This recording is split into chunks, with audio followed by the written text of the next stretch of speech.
So within 4 days, I let go of meat, and my lupus symptoms, all of them, went away.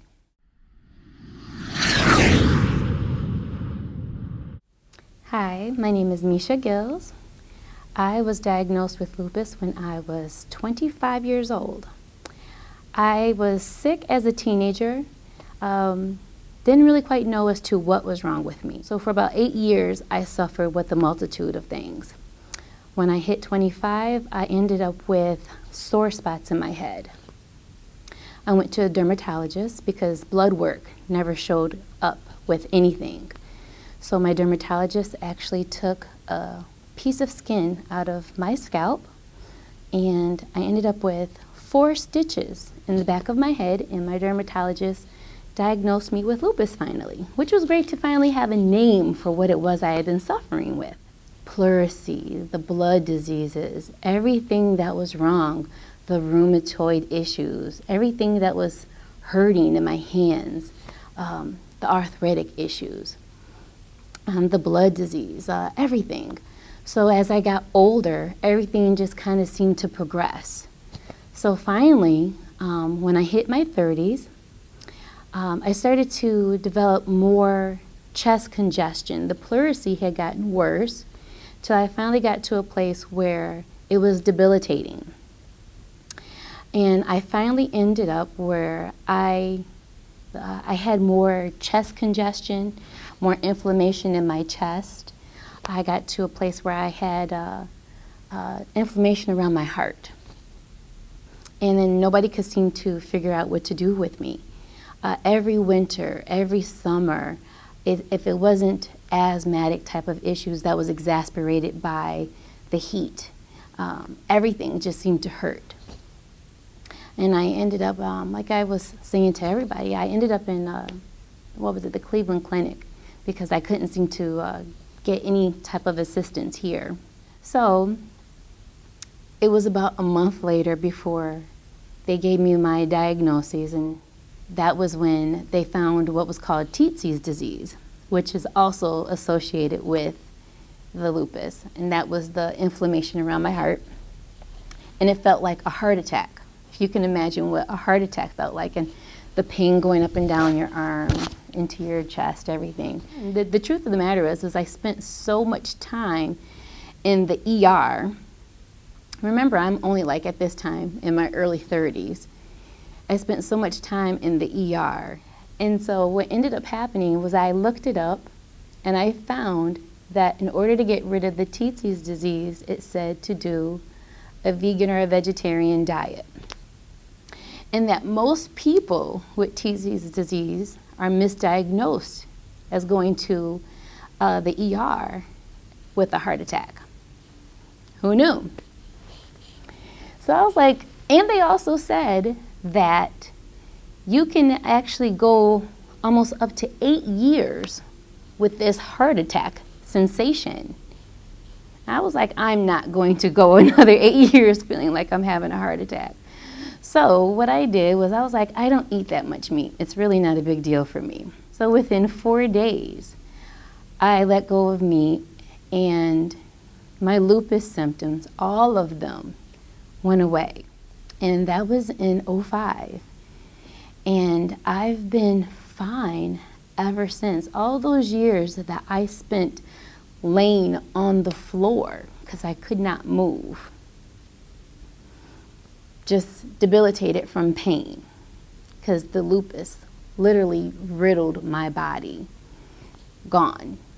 And it was really pretty much a no-brainer for me. I did not need to let the inflammation overtake my body. My primary doctor just still does a once-over, make sure I'm good. My numbers have been fine. My eyesight, everything from head to toe is fine. I eat well, I sleep well, and everything that I used to struggle with, even when I realized my skin. I look at old pictures of myself. There was once a point in time when I did not want my picture taken because of all the medicine that I was on. I was I just didn't look right. My skin looked like jaundicey, if that makes sense. You know what I mean? But yeah, and I mean, even when you're on that much medication, there's a level of depression because you have so much chronic illness. You can't possibly be happy. But I mean, I was able to have a level of quality of life, not only for myself, but for my child. There were years that I took away from my baby that as a young person, I was able to get back once he got older. So essentially, that's my story. I mean, I feel like there was a point in time I did not think that I would be able to live past 40, and that is a depressing thought. And that was in my 30s. So yeah, in 2005, 2006, I adopted a vegetarian lifestyle. I was reborn. Yes. I could have got my mail at Beaumont. Beaumont was my second home. I do not go to the hospital now. I mean, like, seriously, I go for my well woman checkups. They do not see me now. I'll take corn, I'll take onion, I'll take garlic, green red peppers. I'll take them all.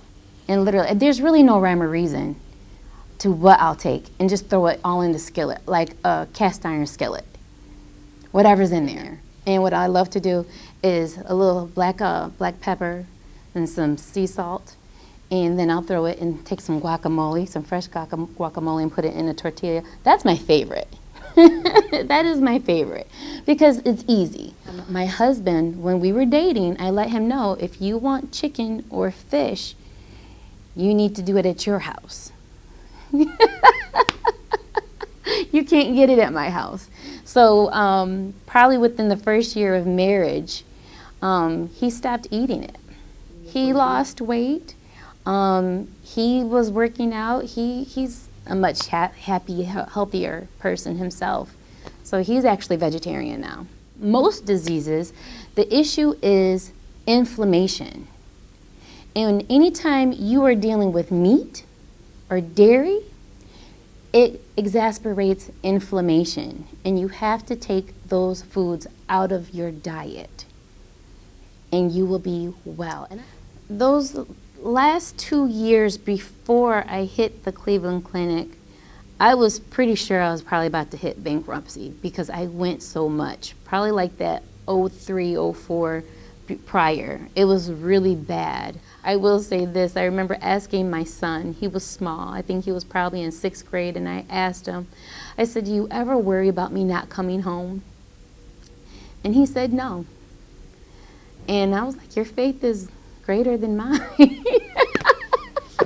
I was like, I don't think you really understand what's going on, but I'm glad. And I was like, you know what, I need to have the same type of faith that you do, and I need to figure out really what's going on with me and how I need to fix this. I don't want to let you down. Even though he practiced Western medicine, he did not sway me from holistic health. He was not a pill pusher. You know what I mean? So, because I would tell him, I don't want all that. I'm not in the mood for all of this. So, you know, he knew what I was trying to do. He understood it. He wasn't trying to have me OD on anything. He was like, I'm here for you. I got you. So at the end of the day, you've got to support yourself. You've got to do what's best for you, whatever that may look like. But you've got to make the choice to eat for you. You've got to eat to live. And what that ultimately means is that you've got to make the food choices that support your system.